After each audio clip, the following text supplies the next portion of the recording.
So, thank you so much for having me here today. And I'm thanking myself for bringing me here today too, because this is the final session of our Eldership series. And I have learned an awful lot in this last wee while. It's been incredibly fun to run this Eldership series, and to be privileged to listen to all the wisdom gathered from out there in the big wide world, distilled onto this Zoom screen and explored together.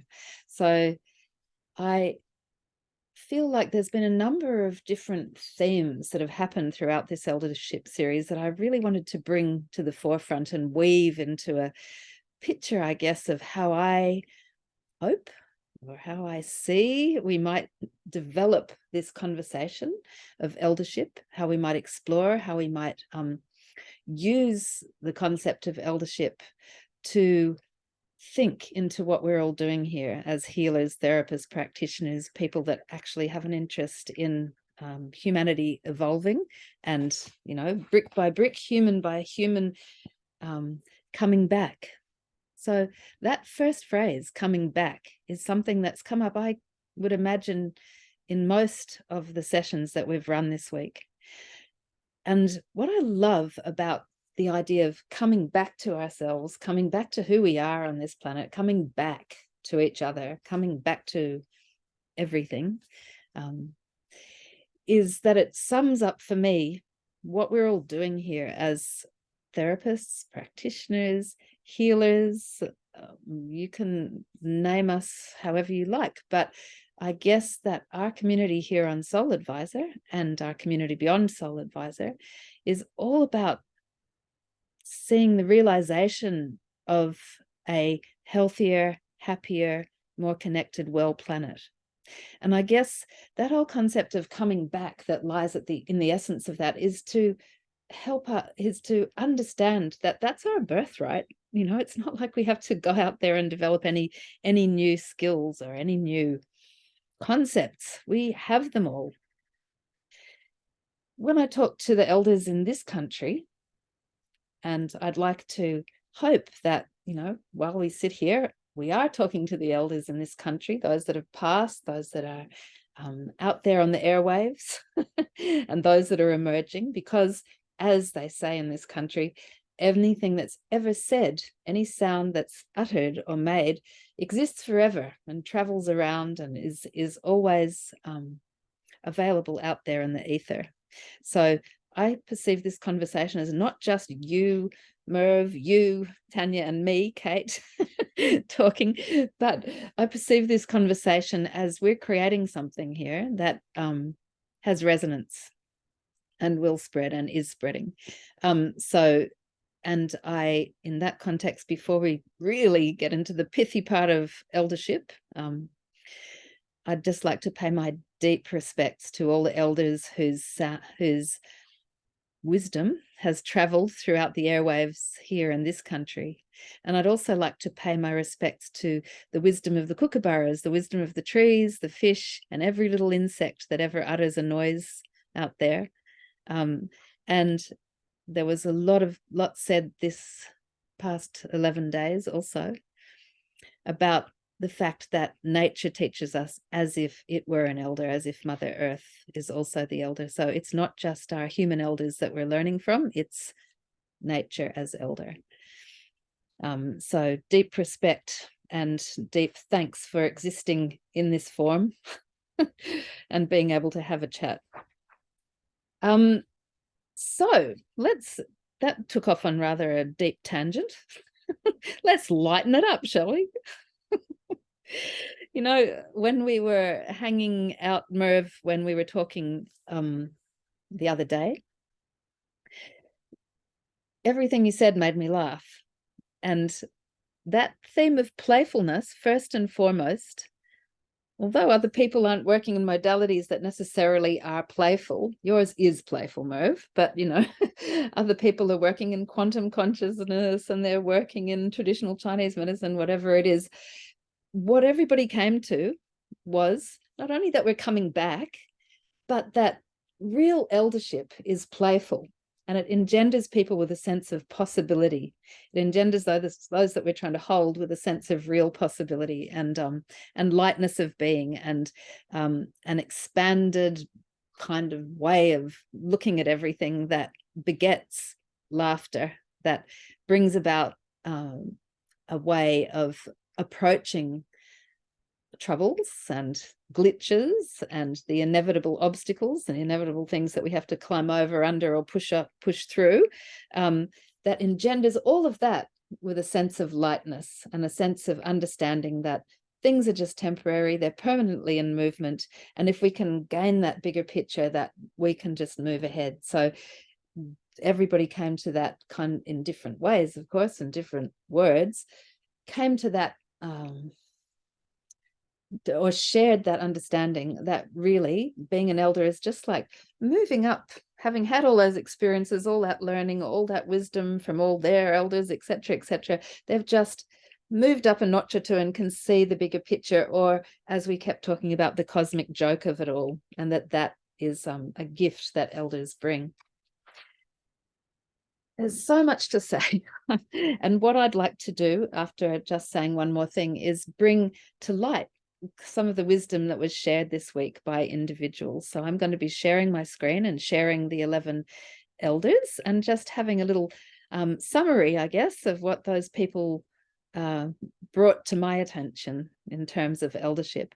But first of all, as always, I like to bring it back to what happens in this country and what the oldest living culture in the world holds to be eldership. And what they hold as eldership, or what, sorry, Uncle Bob Randall, who has passed but was a beautiful elder from out Uluru way, used to talk about, was a circular hierarchy. Now, this is a very different concept than our Western concept. So I've often been fond of saying that this is a dangerous shape, very dangerous. And we've based our society, I think, on this shape. So this shape, whether that person up the top might be a prime minister, whether that person's the head of a company, whether that person is the headmaster, whether they're a cult leader, whatever they are up the top, it's a very dangerous shape, because when you're up the top, it's a bit, you're not really grounded. It's a very, very scary position to be in, and it's quite lonely to be at the top of that hierarchy. And that loneliness and isolation is shown by the incredible rate of mental illness of people in that position. We often talk about power corrupts, and ultimate power ultimately corrupts. And so when getting into that position, with all of those people saying, yes, sir, no, sir, 3 bags full, sir, it can be very, very tricky for somebody's psyche, somebody's ego, somebody's capacity in that position. So it doesn't really serve that person. And if you want to research the mental illness of CEOs, then it's quite enlightening. It doesn't really serve that person, but it also doesn't serve all the people below, because by disempowering people below, by feeling like they're not at that dizzy height, then it creates this division in our society, this kind of a problematic misunderstanding, I guess, a misunderstanding because we're all magnificent. Again, something that everybody has said this week. We're all magnificent, and it's just a matter of understanding that. But if we're in a hierarchy and we're judging ourselves poorly because of our lack of money, because of our lack of esteem from that society, because of our lack of health, because of our lack, then and we're constantly competing to try and get up to that pinnacle, then that can become very, very dangerous and scary. So in my way of thinking of things, what we're doing as a therapist community of practitioners, of healers, of people that understand that we have to come back to ourselves, to our own magnificence, and to fully understand that, is to start to take this kind of a shape and start to lift the wings on that, so that everybody understands that we're part of the same phenomena equally beautiful, each and every one of us, equally beautiful. It absolutely unique, as Pete talked about yesterday, absolutely unique, and absolutely intertwined in a quantum field of humanity. How beautiful is that? So, let's try and get from this position to lifting our wings to this position. I'd like to, just for a moment, share with you something that Pete shared with us yesterday. I'm just going to flick onto his video, so I'll share screen. And I think this really contextualizes how much part of everybody we all are, I guess I'd say. Let me just see if I can find this, because it's very, very beautiful. Okay, here we go. Here's Pete Smith, quantum consciousness expert, talking about us. We've got 2 parents, 4 grandparents. Oh, no. Did that just happen? I might have to edit that part. Oh. Okay, I'm going to edit that out. Excuse me, you two. I'm just going to come back to it. Did anybody happen to notice what time that was on? Sorry, you're mute. I think it was Racial healing. And, I dug out those figures that we go through when we're in class and we talk about it. And maybe here. There's just this one person that goes through this cycle of growth. And our role is to multidimensional than what we give them credit for. I mean, we're trained by our cultural norms and by recover from the things that we've done as humans as well. And I think there'll be a great series. But if I look at this, if we just go back, we've got 2 parents, 4 grandparents, 8 grandparents. Okay, there we go. So it's 15:45 in case I lose it at 15:29. We've got 2 parents, 4 grandparents, 8 great-grandparents. If we go back just 5 greats, and that's roughly 200 years, we have 128 great-grandparents. Okay, 128 people that we're direct descendants from, just 5 generations. If we go back another 200 years, assuming there's another generation every, say, 29 years or so, we have 16,224 grandparents, okay, which is 12 generations back. If we go back another 200 years, so, I'm only up to 600 years now, we have 4,153,344 grandparents. Now, this is just parents of parents of parents of parents of parents. So, because it doubles with every generation. So, if we go back even further, it starts to hit the billions. So we are all quantumly entangled into these family lines, and we have access to all of the energies that they've created through those generations, which gives us an incredible responsibility to help with the healing and letting go of those, but also refreshing the wisdom that comes down through those ancestral lines. Thank you very much for bearing with me while I shared that. I think it's a beautiful way of expressing the fact that we're all in this together, well and truly. We recognize, we have that recognition, don't we, as we walk through the world. You meet somebody that you gel with, somebody that you don't gel with, you don't know why you react like this, etc., etc. We're really, really complex. All those billions of different strands of DNA moving through us and linking us to everybody else. But how do we intelligently come into a model of society that actually works, that actually supports our health and happiness and well-being on this planet, and the health and happiness and well-being of the planet, therefore? And so I guess that is primarily what we're all doing here as healers and therapists, and why we brought about this Eldership series. So I was just about to say a little about Bob Randall's concept of circular hierarchy, which is a novel kind of concept, and it talks about the role of eldership in his society, in the First Nations society around here, Uluru area. And so circular hierarchy, you know, we go, whoa, isn't hierarchy like that? Isn't somebody have to be up there? No, the circular hierarchy means that we start off being held deep in the womb, and then we pop out and we're greeted by our community, and we're held by a small circle, initially by a mother and a few loved ones around, and then, you know, as a bigger tribe, and then tribes attached to tribes attached to tribes. So we're held in that loving space, and we're able to grow out and take more and more responsibility. So, you know, we might be given the responsibility of tying on the fish hooks, or picking up the berries, or doing whatever else we do, looking after the little ones. And as we continue to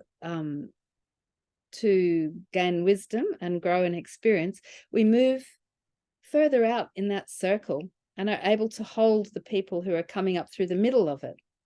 So we move further out, we move further out, and then we become a parent, and then we're, you know, in traditional culture around here, again, it was, you weren't just the parent of the children that you beget, but also you had all kinds of relationships through bloodline and kinship models and totems, etc., to a lot of other people whom you were responsible for. And as you grow older, you had more and more responsibility for more and more people. You went through initiations, and then you were responsible for more, and then you were responsible for more, not just the humans in that circle, but also the non-human family members. So different weather systems and different different animals, different plants, etc. And then after a long time on this planet, you become an elder. And that, as an elder, my mother's bringing me a cup of tea, talking about an elder that I love. Here is my mother bringing me a cup of tea. Hello. Nice to see you. Whoops. Thank you, Mum. No, that's lovely. Welcome. Thank you. Thank you. You've just been a great entree into another aspect of elderness. Yeah. So that kind of model where you are able to hold more and more responsibility, and you're on the outside of the circle, but a circle doesn't have one point, you know, you're out there holding it with all the other elders as well. So it's not lonely. It's not like this model where you're blowing around in the wind and you have the potential to topple off, and often do. It's all those elders are holding you accountable too. And it's with complete understanding that your job is to bring the knowledge and the wisdom of the non-human world, of the non-physical world, through into physicality, and to birth that into society. So and with that, I would just love to have a little chat about all the things that we've been brought these last 12 sessions.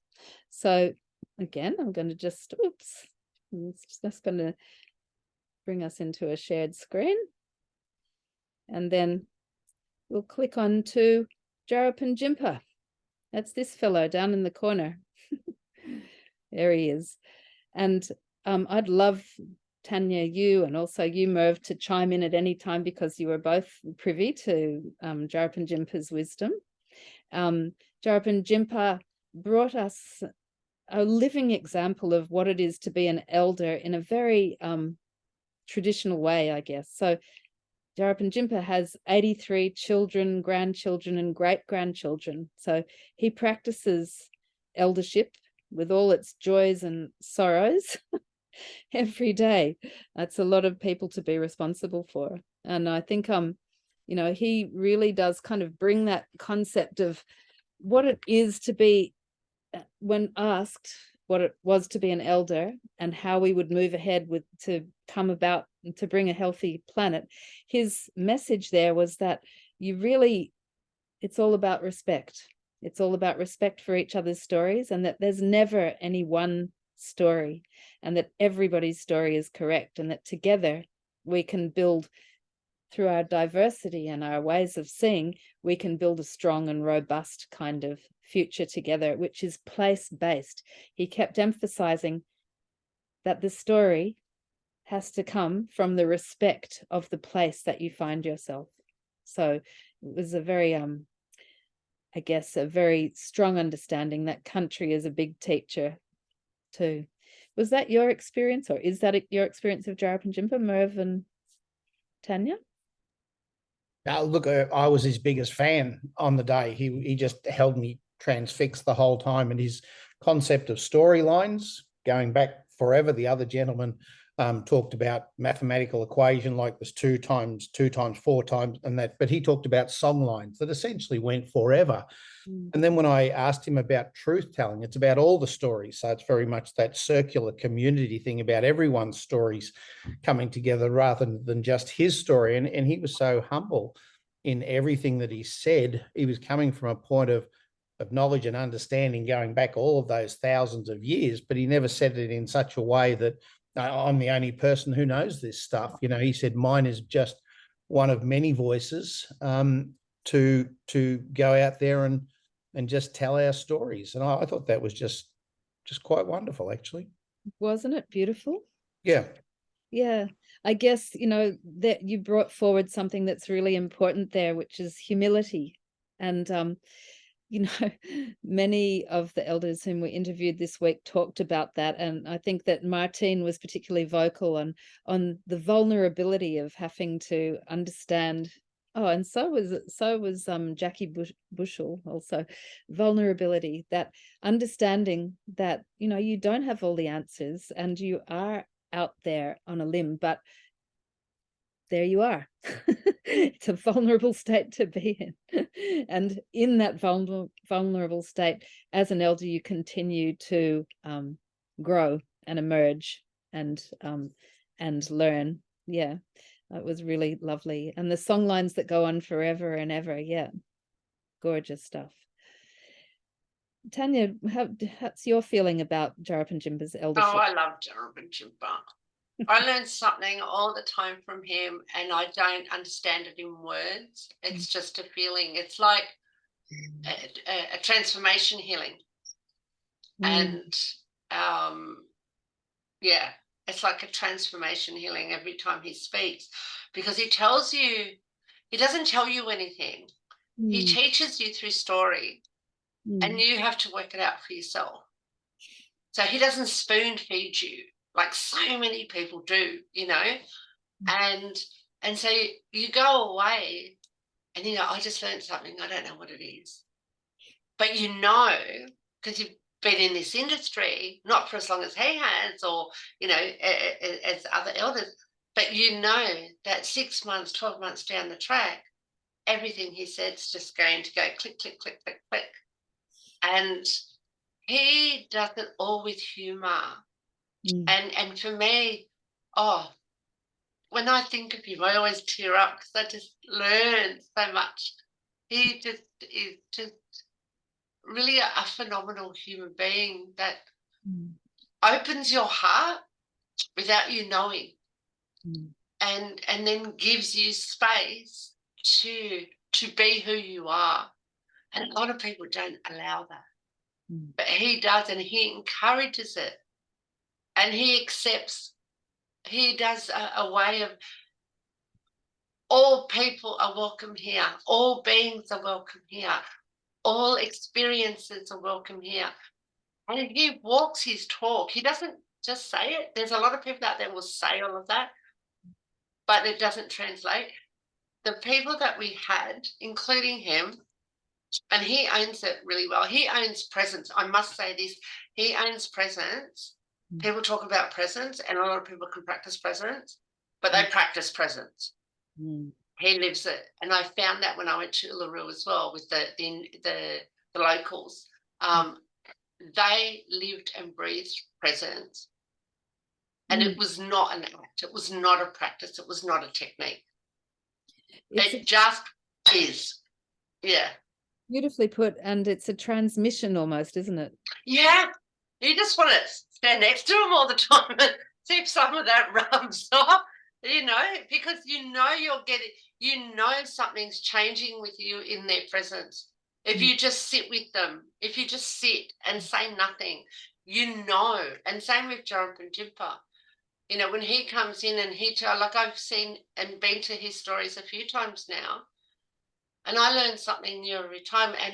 And he's opened up a whole new world of grandmothers for me. you know, and that's synchronizing in with other work that I'm doing. But he's really helped me cement my love and connection to mother and collaboration with mother, that I can't look at certain pictures without crying now, you know. And so with him, he's helping me reconnect without me having to do anything except love and love and welcome. Yeah. So yeah. Yes, thank you for that. It's so beautiful. so heartfelt what you both said. And, you know, that's what Jarapin Jimpa has, that capacity or that presence that allows you to open your heart and feel that deep sense of belonging. And it does become a transmission.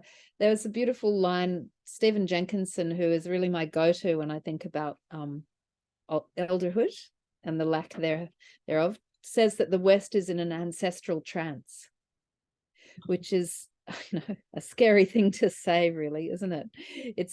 But when Jarapin Jimpa is there, he reawakens that connection to ancestors well and truly. You know, he gives a lot of wisdom around your ancestors and mine and his, and always pays respect. So it's really, really beautiful.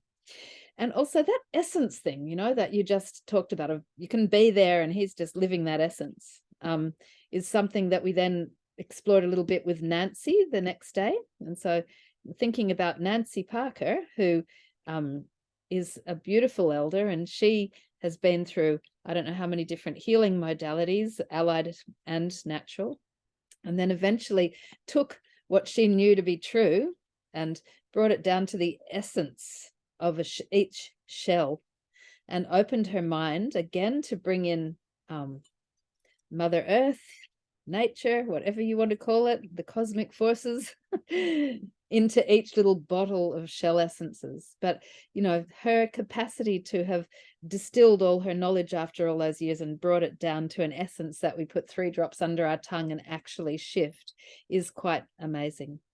So my beautiful mother, who's 88, who you just saw bring me a cup of tea, bless, she and my father are very medical model in their approach to life.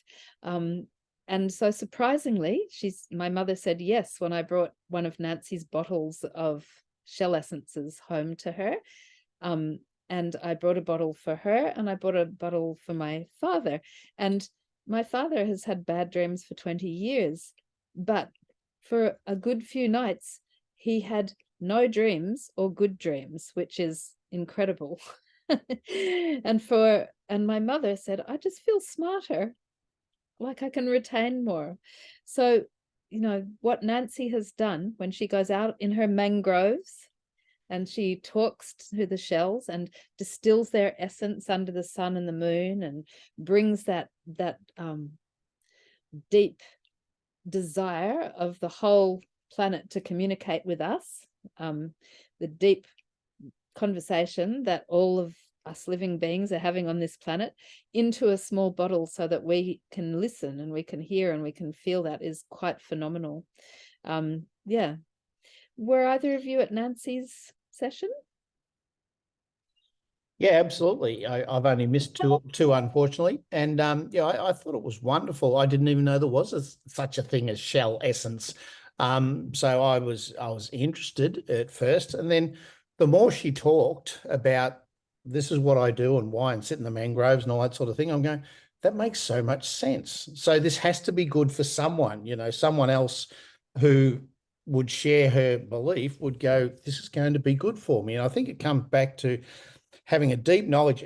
All of the speakers that I heard hadn't been doing this for the past 6 months. They've made a lifetime of this belief. And as an elder, you go, you have decades of doing this, so there's got to be something there. So I didn't even know there was a thing called shell essence, and at the end of it, I had a belief that there was, and she passionately believes in it. And if somebody else does, fantastic.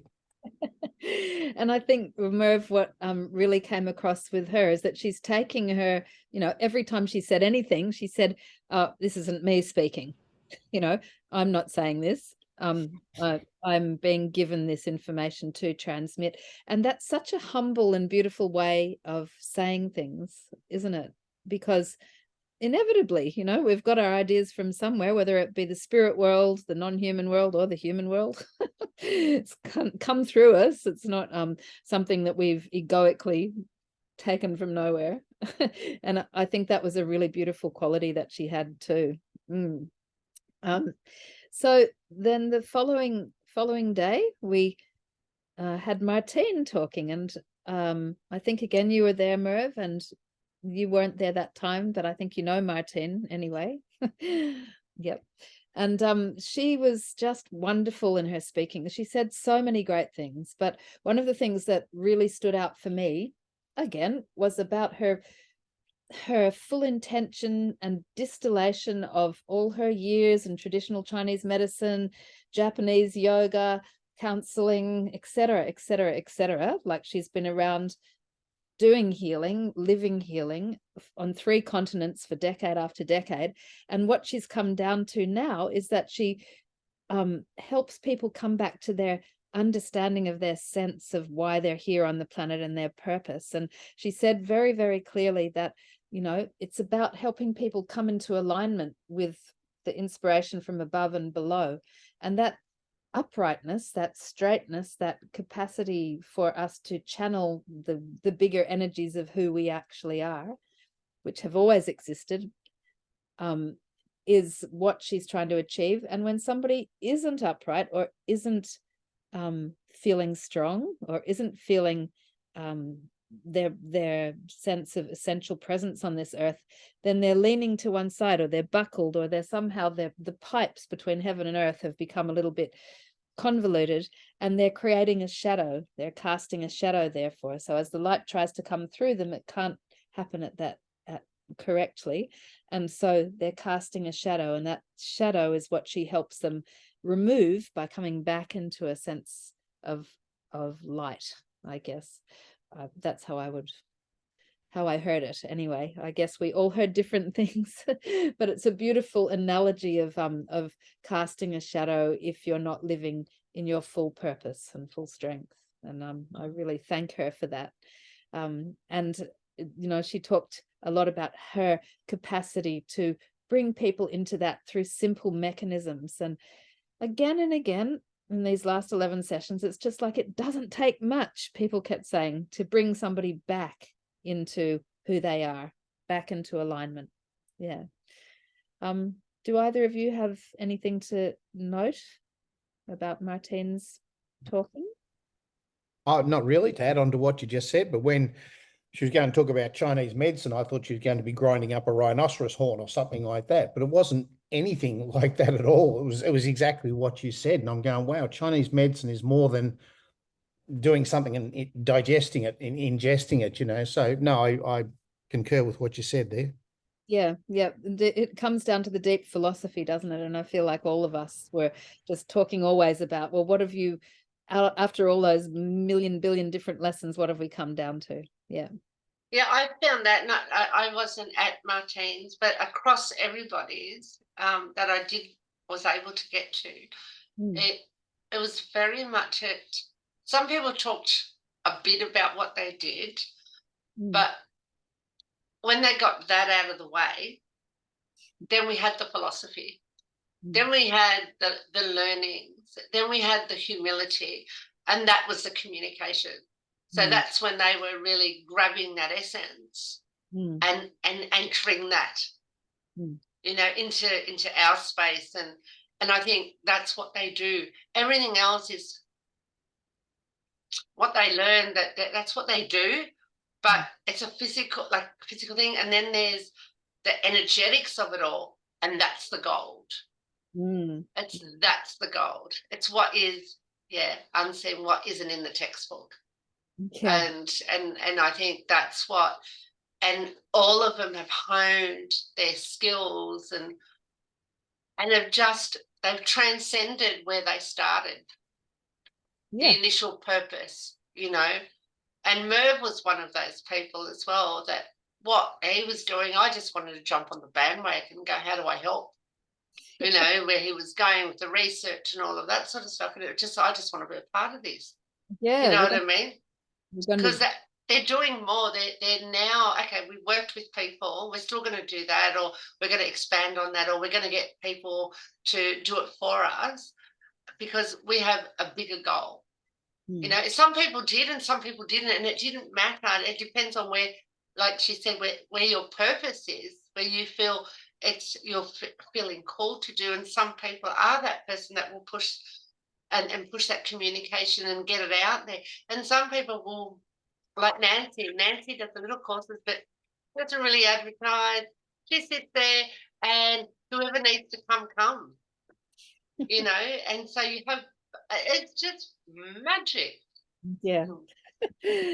That's very, very Very true. excitable, aren't they?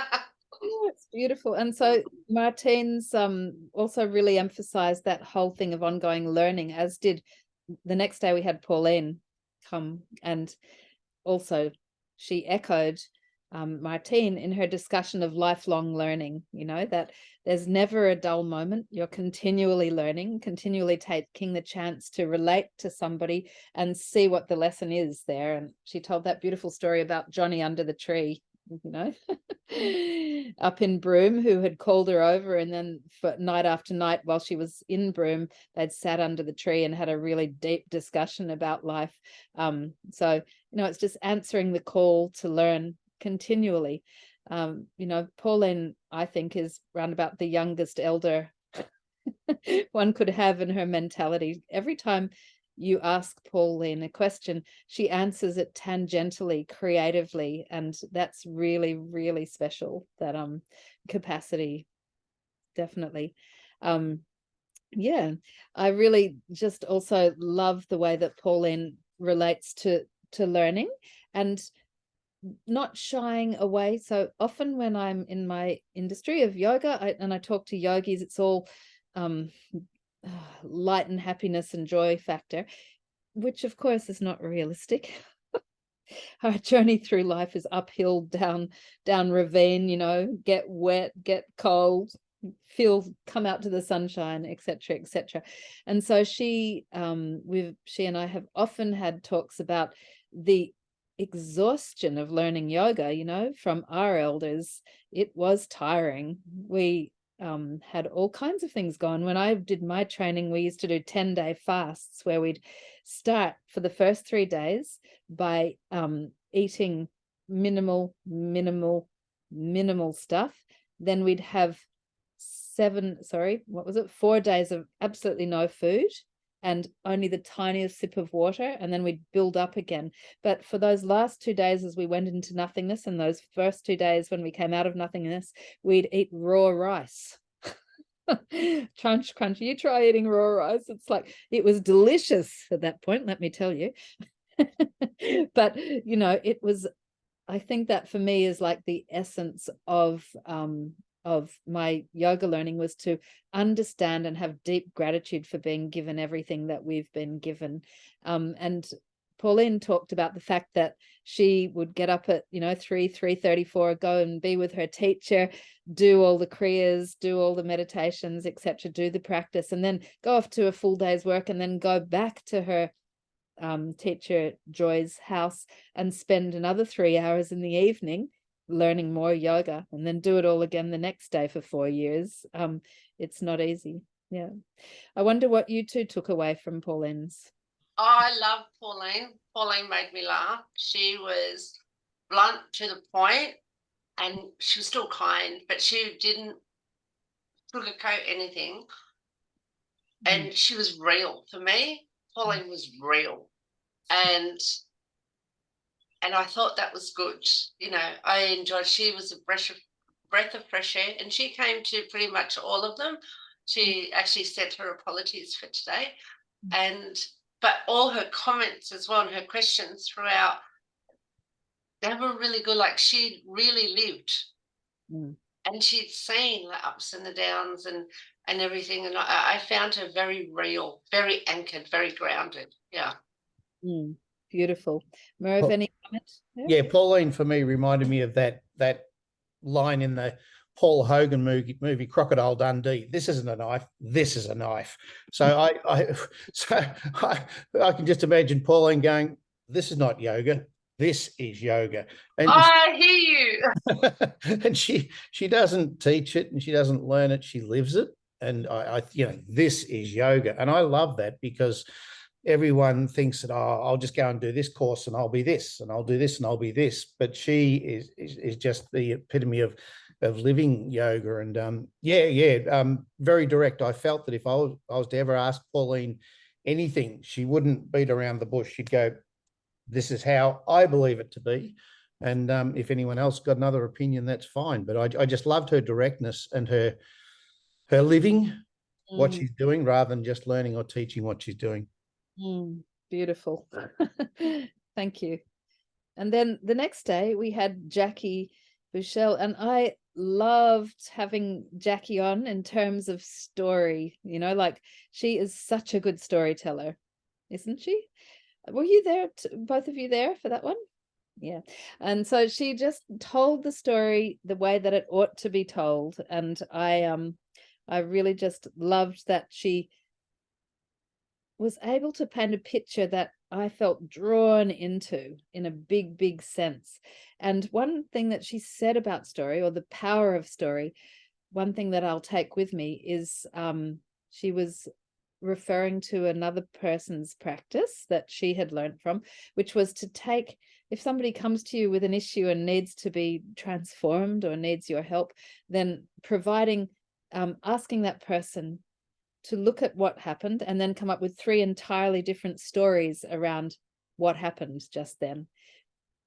And I love that because it's freeing. Like it says we have responsibility for the narrative that we attach to life. Things happen, they're always going to happen, but how do we actually make that narrative, and how can we play with story until we find a healing within the narrative that we're telling ourselves? And I loved that she brought that to the fore. And I also felt that she really talked about that fact that we're eldered by life itself, that it's not necessarily that we have to have an elder who's taught us to talk to. I loved her description of how she'd moved through life and been eldered by the actual experience of life. Yeah. And I wonder how you two found that. I am biased towards Jackie. She has been my teacher since 2012 in energy healing, in essences. I still go to her for essences, and I go to her teacher. And this woman lives and breathes everything she teaches. She is the epitome of non-judgment, of allowing you to say whatever come out and accept you where you're at. Like I was so lucky. She's one of those teachers. I had another one, Louise Gilmore, for meditation. These two, and Jackie walks her talk like no other. And her gift of life, of loving life and coming from the heart, and how much love. And I'll share this, because of her, a few of us, when we first started doing, meditation circles or workshops and things like that, and we were still learning about holding the space, and when you start, we would channel the amount of love that she holds and bring that into the room until we could do it for ourselves. And for me, she's just the stuff she's taught me around plants, spirit wisdom. She's just a gift of love to the world. That's how I see Jackie. Yeah, I love her talking to lemon trees and things that she she told us about. Yeah. And Merv, how was that for you, listening to Jackie? No, fine. And the plants was interesting, but certainly what you said before, Cate, about this is just one story. Well, that's how I saw that situation, and it reminded me of a thing that I used in business. I think it was Edward de Bono's 6 hats. So put on your black hat if you were a black hat wearer, how would you look at this? If you're a yellow hat wearer and all that sort of thing, I'll go, oh, that's exactly the same philosophy about looking at things differently, even though you believe there's only one story there. So that's what I took away.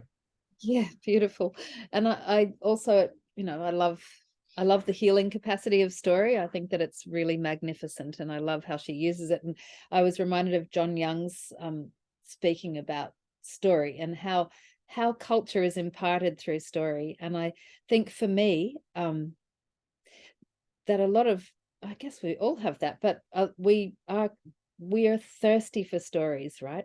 And so he talks about the journey of a story into a through a culture, and he says the first thing that happens for somebody being exposed to a story is, I remember that story, if you hit the second time you hear it, and then it's like, oh, I know that story.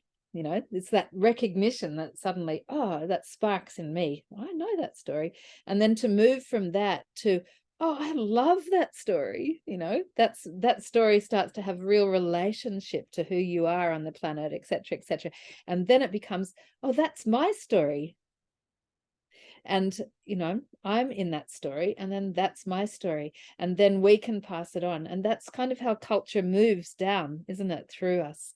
And it's a very, very, very crowded playing field presently, It never stops. The radio's on, the TV's on, there's people gabbling away at us. We're listening to podcasts, blah, blah, blah, blah. So it becomes really hard to become familiar with a story. And a lot of traditional cultures, I'm particularly thinking of African cultures that I've looked at, the story is told around the fire, and then and it's told again. So someone else will then tell that back, but they might mimic the person who's told that story. And then, someone else will mimic the mimicker, etc., etc. And it's moved around the story around the campfire night after night, until it becomes embedded in the culture and awareness of that particular tribe or family. And it's I get a little bit sad that we don't have that time and that space to integrate. Yeah. Anyway, that was Jackie, and then we moved on to Susie. Susie Nelson Smith. What a beautiful picture that is, hey. But anyway, Susie Nelson Smith, and I think what I took from Susie Nelson Smith's beautiful sharing with us was her continual reference to the veils parting and energetic messages coming through that she has then been able to translate into how she provides her healing, which is through sound therapy. And that she really, really kind of has that capacity to see, I guess, and then translate and bring it through with her sound. And that was a beautiful journey that she took us on, all about seeing divas up in the Blue Mountains and goodness knows what. Yeah. Any comments there? I'm aware that we've got not a lot of time, but we're just, oops, sorry, I didn't mean to do that. Well, I miss Susie, so I'm going to catch up on that, because I've been studying sound healing. Okay. And I've connected with her. So I'm looking forward to listening to that. Yeah. And I don't know, were you there, Merv? I don't think you were at that one. Yeah, absolutely. Because I asked her about the different bowls. She was into crystals, and I asked her about the bowls and then throat singing and all that sort of stuff. And I'm just fascinated that this noise and vibration, I know it adds up to energy, but noise and vibration penetrates us in such a way that assists in some way. And she articulated that beautifully. Yes, that was incredible, actually. She really did. She went into a lot of detail. She had a beautiful methodical way of taking us through. And then we moved on to Mr. Merv Neal himself. Oh. And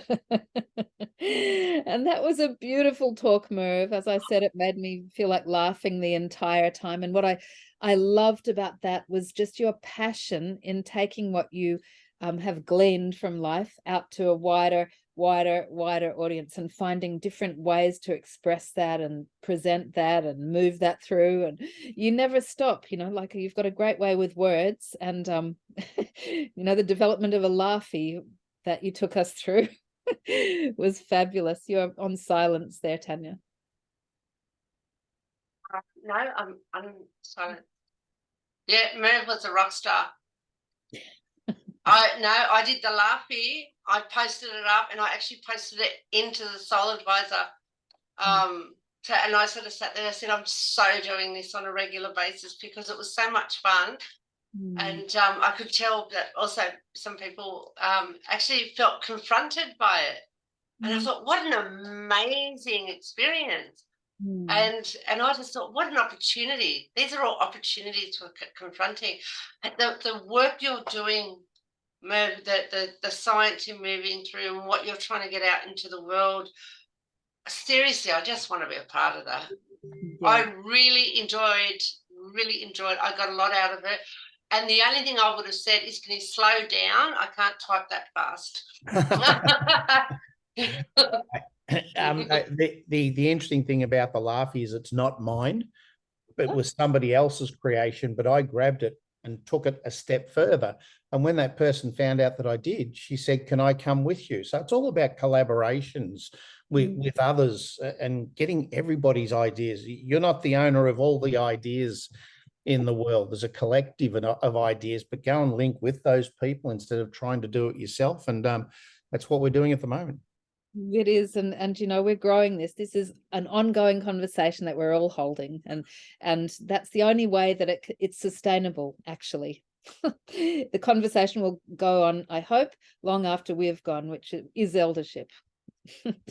Okay, so then we had the great joy of having Helen Callanan come along and speak, and what a great orator she is. You know, she told us that she's she's currently trained over 600 end-of-life doulas, which is amazing, and she's had lots of her own experiences too. But part of the training for each end-of-life doula is that they need to present a story of someone passing on and what they'd learnt from that. So she's been privy to 600 stories of passing away, plus all of the people that she's worked with, which has given an incredible potency to what she shared with us, really.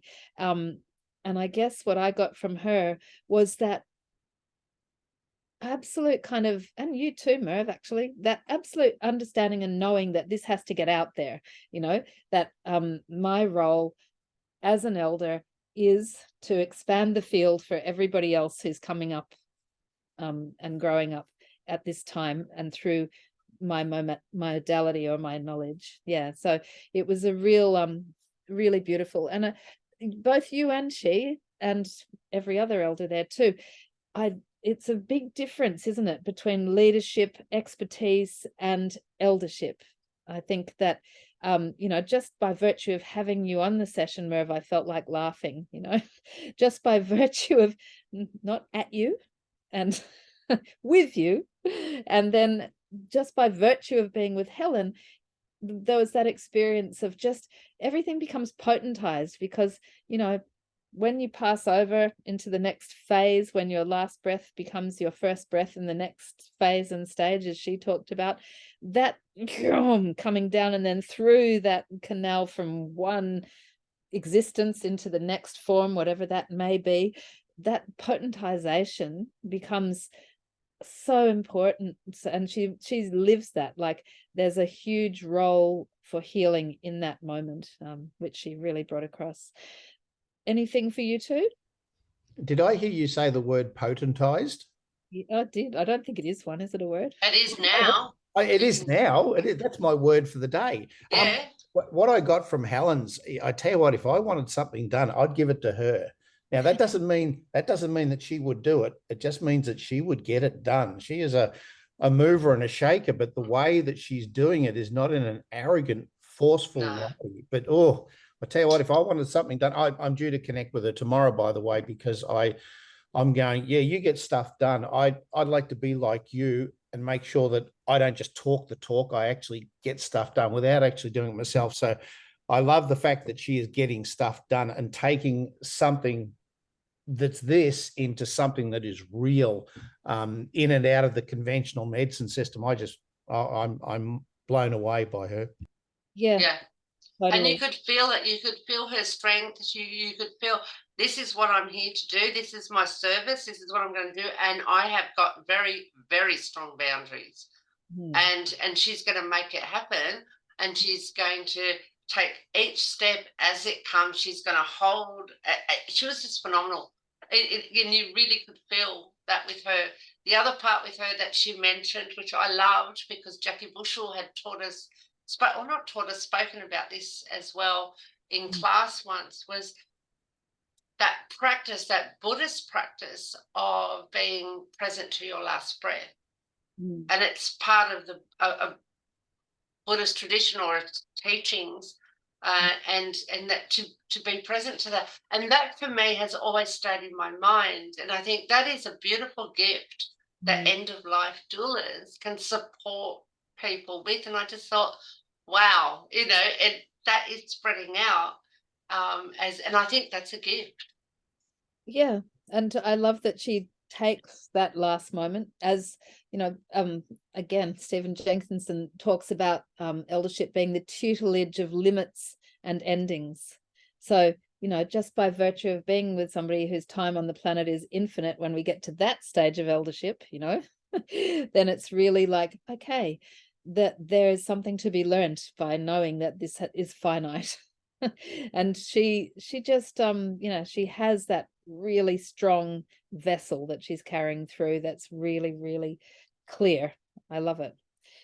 Okay, so then we were lucky enough to have our friend Simon Blow, and he has a different version of eldership, much like you, Merv. He's been through some a very life-threatening moment in his life, and he had to find his way back, find his way through, and he consequently found Qigong. And that's a talk that I urge everybody to go and listen to, along with all the other elders. I won't tell his story for him, but what Simon doesn't differentiate between what he's teaching and how he's living at all. And it's all about coming back into the quantum field, into chi, into breaking it down to the simplicity of the breath in and the breath out, and the simple movement and the simple beauty of being alive. And that, again, is something that's so important as elders, something that elders can give us, which is just that quiet, that time of reflection by ourselves, but in a held way, I guess. So Simon he's got such an interesting way of talking, really, really interesting way of talking. He did nearly lose his life, and he moved into a space that was incredibly peaceful, and sat or lay there in that space for a number of months before he started to come back into his Simonness again, I guess. And that's what he's always been trying to bring to those that he's taught, and manages to beautifully. And just what I get from Simon, 7 books later, is that he's been able to sit in that quiet, and yet he'd be almost paradoxically, which is what I see happen again and again in real eldership, the quieter you get and the more spacious you get, the more happens in that field around you. More movement happens. It's not about being super busy and constructing every day from dawn till dusk, but coming into the knowing, and the quiet seems to somehow beget everything happening around you, which was really, really beautiful to listen to. I don't think you were there at that one, Merv, were you? No, I missed it, but all of the people that I've come across who are into Qigong, they're all so calm. Infinitely calm, one might say. Yeah, it's true. I'm going to keep zooming ahead here and introduce Jane Hall. It was beautiful to talk to Jane too, and she talked primarily about the discipline and the practice of therapeutic touch. And again, it was coming back to the energetics of healing and the simplicity of just being in that relaxed, connected frame of mind, and then placing one's hands on somebody and helping them to find their pathway back to that relaxed, connected frame of mind. And again, what I love about what has already happened for Jane and will happen for you, and is kind of in the middle of happening for you, Merv, is getting that information out in a way that people can understand. You know, that the therapeutic touch movement has put together so many studies that really help people to conceptualize what they're doing in a scientific framework so that it can be therefore accepted and more readily utilized. Yeah, and Jane, again, she told us how many different disciplines she's worked through to present what she knows to be true, which is that people have the capacity to come back to themselves and to heal and to be peaceful, etc., etc. So that was really precious to listen to that. And then this is who we had yesterday, and that probably explains who he is just by looking at that picture. But Peter Smith, who is just beautiful, and he works as a quantum practitioner. Is that what he calls himself? I've got that wrong, haven't I? Creator of hypoenergetics, a pioneering form of hypnotherapy, and the Institute for Quantum Consciousness. So Peter is really clear about the fact that everyone is magnificent, and that we all need to come back into that understanding, and that if we do that this world will heal, because we as magnificent beings are allowing that consciousness to flow more freely, and that we're not scared of who we are and what we're capable of on this planet. Yeah. So again, Stephen Jenkinson talks about elders as speed bumps. And I love that, because it's like we're all plodding along or running along with our life, etc., etc. And when you come across somebody that knows something, it's like, oh yeah, slow down, take it in.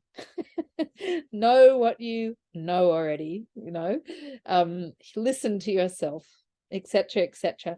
And I feel like this last 11 days for me have really been about that. Just at 12:30 every day, I've hit a big speed bump and gone, oh, that's right, I know that. Why am I behaving like this? So I hope that in presenting this eldership series, and hopefully in all the conversations we will have after this, that we as SoulAdvisor will be able to be that speed bump for our community, to just that time when we stop down, self-examine, and then proceed with a little bit more integration. Yeah, I'd love to hear what you two might have to say before we call it quits here on a Sunday afternoon.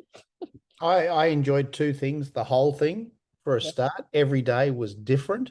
And I enjoyed your pleasant way of having a conversation. It wasn't an interview process about answer this and do this and tell. It was just a conversation that you had with them.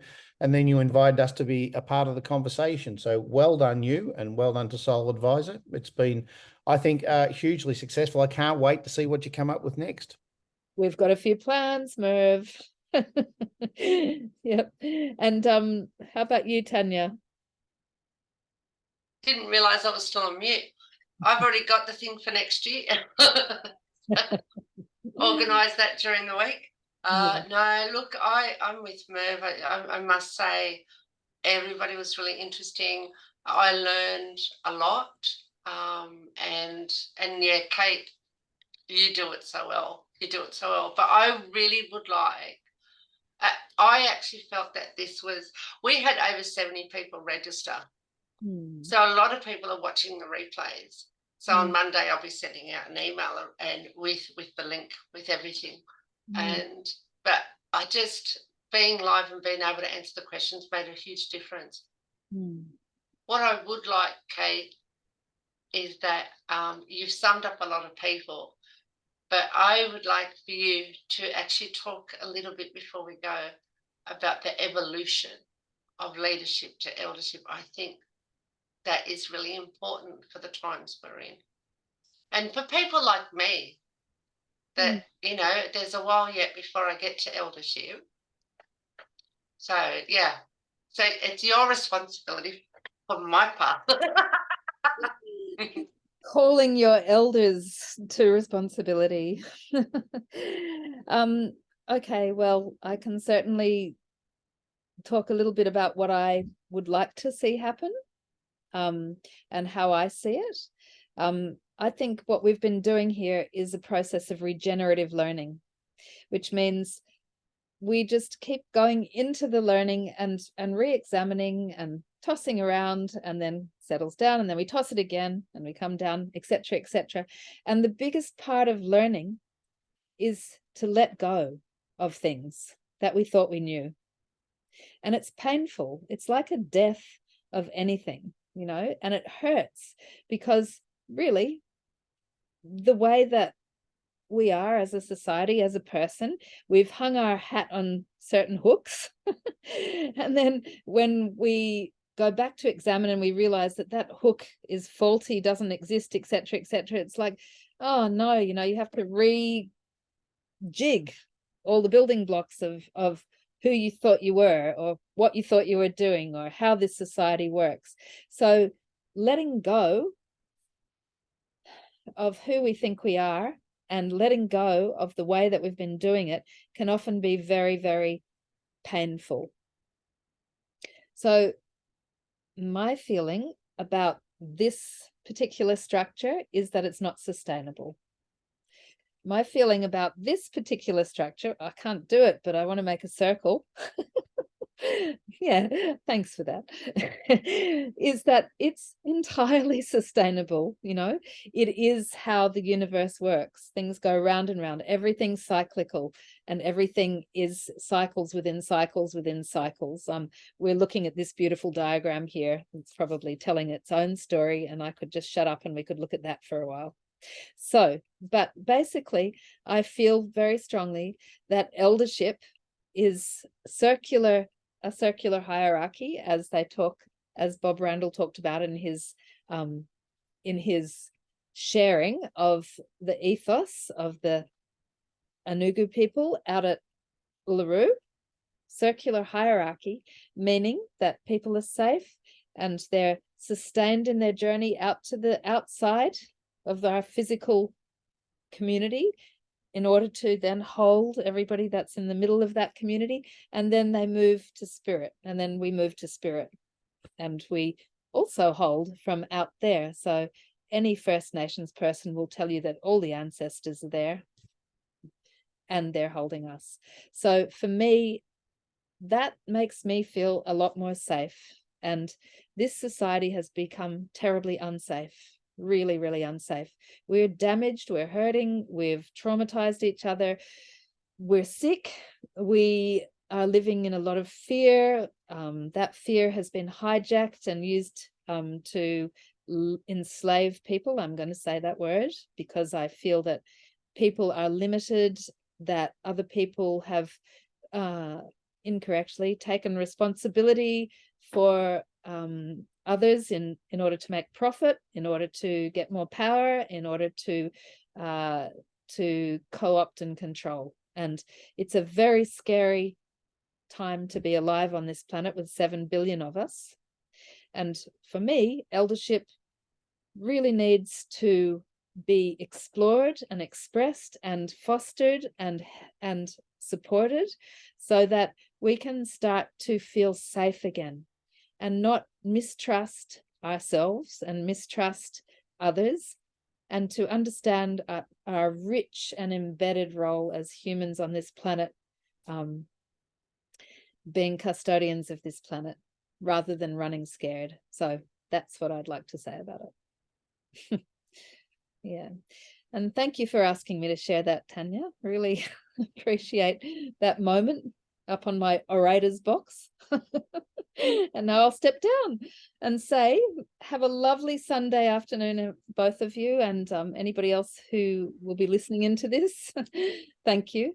And thanks so much for joining us for this Eldership series. It's been amazing. And as we do at SoulAdvisor, we hope to continue to evolve this conversation with everybody's help in 2023. Until then, have a great holiday period. Enjoy everything. Thanks, Kate. Take care. Thanks, Kate. Bye-bye. Thanks, All the best. Merv. Thank Merry you. Christmas. Same to you.